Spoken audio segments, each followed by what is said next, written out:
Bonjour les amis, on se retrouve aujourd'hui, vous savez que c'est le mois de mai et au mois de mai on dit que c'est le mois de Marie.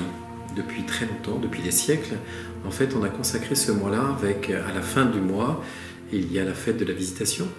C'est un mois où il y a pas mal de choses et on prend le temps justement, autrefois on faisait des couronnes, en particulier des couronnes de fleurs que l'on mettait sur la tête des statues.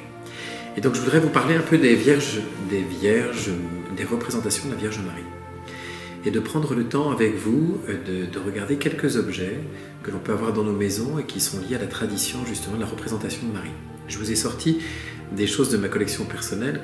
Vous comprendrez alors que je suis un peu toqué avec des toques, que ce soit avec les Christ ou avec la Vierge Marie ou d'autres objets. Je récolte depuis des années et des années ces objets qui sont pour moi les signes de la mémoire, de la foi populaire.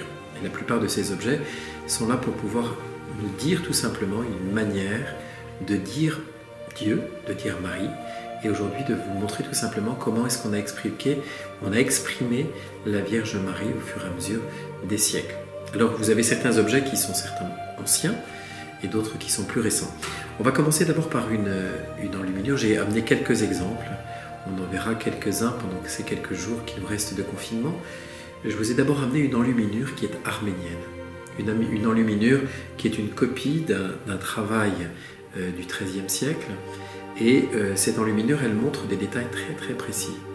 C'est une enluminure qui, dans la tradition arménienne, qui est une tradition justement des manuscrits à peinture, vous avez à l'intérieur, c'est une annonciation avec beaucoup de couleurs, parce que quoi qu'on puisse dire, eh bien le Moyen-Âge aime beaucoup la couleur.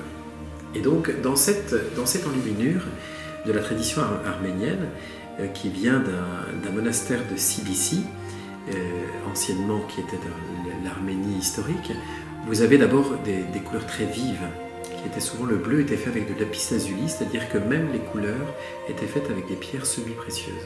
Et ce qui est représenté, c'est justement un jaillissement de vie.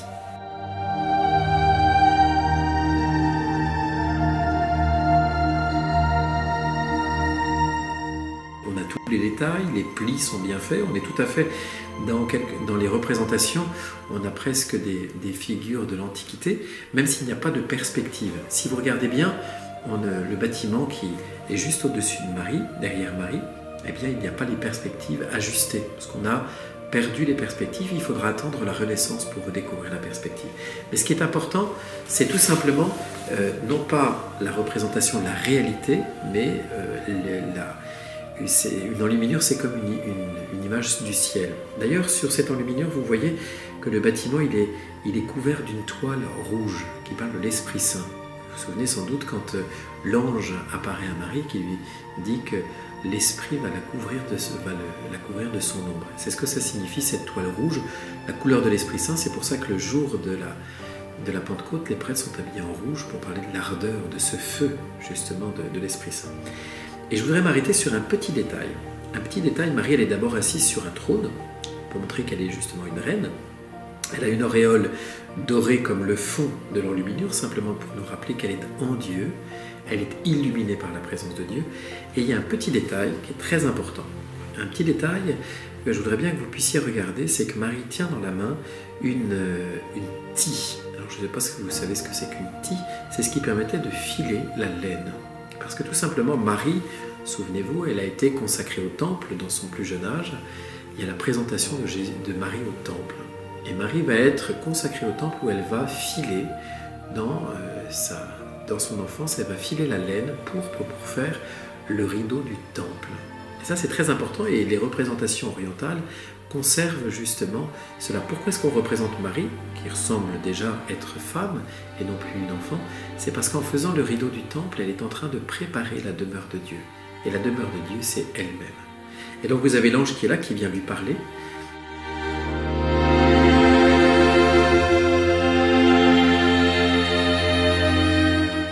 Et qui vient lui parler au nom du Seigneur. C'est pour ça que sur sa tête, il y a comme un ruban, en quelque sorte, ou un serre-tête, qui est là simplement pour dire que ce n'est pas sa conscience qui parle, mais qu'il est envoyé pour parler au nom de Dieu. Voilà quelques détails de cette enluminure. Vous pourrez rester sans doute longtemps à contempler chacun des détails. mais de s'apercevoir justement de ces chrétiens d'Orient, de vieilles traditions chrétiennes, parce que je vous rappelle que l'Arménie est la première nation chrétienne, eh bien on a conservé justement un art qui était un art très fin et subtil. Après vous verrez, on aura l'occasion de parler justement de cet art aussi beaucoup plus populaire qu'on pouvait avoir chez nous, que sont ces vierges en céramique. Ces vierges à tête ronde, qu'on appelle aussi les vierges de puits, ou les vierges qu'on pouvait mettre parfois dans les arbres, ou qui étaient également sur les cheminées, et puis des vierges couronnées. Alors ce sont des vierges qui, elles, sont davantage à la représentation d'une déesse de la fécondité presque, avec des proportions assez fortes. On peut être très étonné aussi de voir sur ces vierges, qui sont presque très archaïques, elles portent un certain nombre, une croix autour du cou, alors que c'est Marie portant l'enfant Jésus dans ses bras, et simplement pour nous rappeler que Marie, elle a la connaissance justement de ce qui va se passer dès le début avec la passion de son fils. Mais de ces vierges-là, on en reparlera demain. Mais c'est simplement pour faire un contraste entre les détails de cette très belle enluminure arménienne et de ces statues qu'on pouvait avoir dans nos campagnes au XVIIe, XVIIIe, XIXe, plus archaïques, plus simples, mais qui veulent dire toujours la même chose, la présence bienveillante de Marie à nos côtés. Alors vous voyez, à Bévar, c'est ça aussi, Marie elle est venue au milieu de nous simplement pour nous dire qu'elle était venue veiller sur nous comme une mère veille sur ses enfants.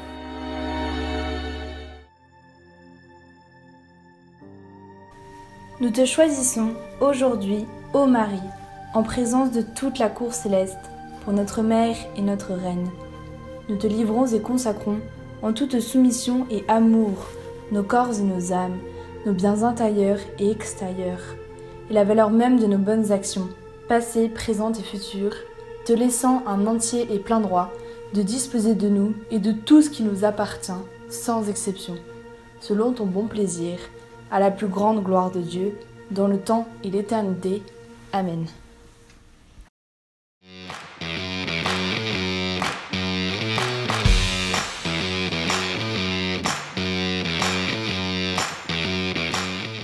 Que le padré fasse un repas. Signé Cécilia. Cécilia. Oh, bah, forcément, je suis allé souvent déjeuner chez eux. Non, mais c'est facile. J'ai cuisiné, je suis hyper doué. Ah ouais? Ouais, mais je le fais pas parce que je veux pas humilier les gens, c'est pour ça.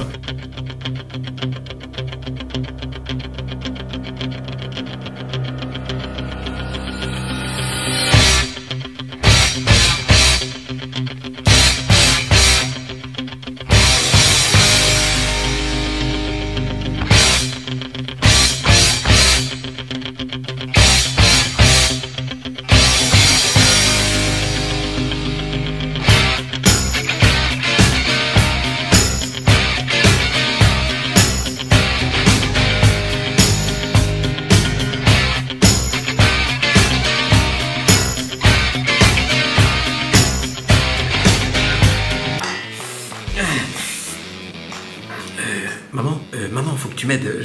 Non, tu peux pas? Bon, attends, c'est pas grave. Allô, c'est bien le restaurant Ararat? J'ai besoin d'un repas très vite, très vite, s'il vous plaît. Un repas complet pour 7 personnes. Voilà, vous faites des emballages comme si ça avait été fait à la maison, d'accord? D'accord? Merci, à bientôt, au revoir. Bon ben voilà. C'est moi qui l'ai fait. Alors c'est un plat arménien. J'ai trouvé des feuilles de vigne, je suis allé à Savenière chercher des vignes, du chou et de la vache. J'ai creusé un four en Arménie. Enfin voilà, j'aurais dû partir en Arménie. C'est moi qui ai fait tout ça. J'ai passé une partie de la nuit. On aurait dit avant, on t'aurait laissé faire tous les jours la cuisine. Non.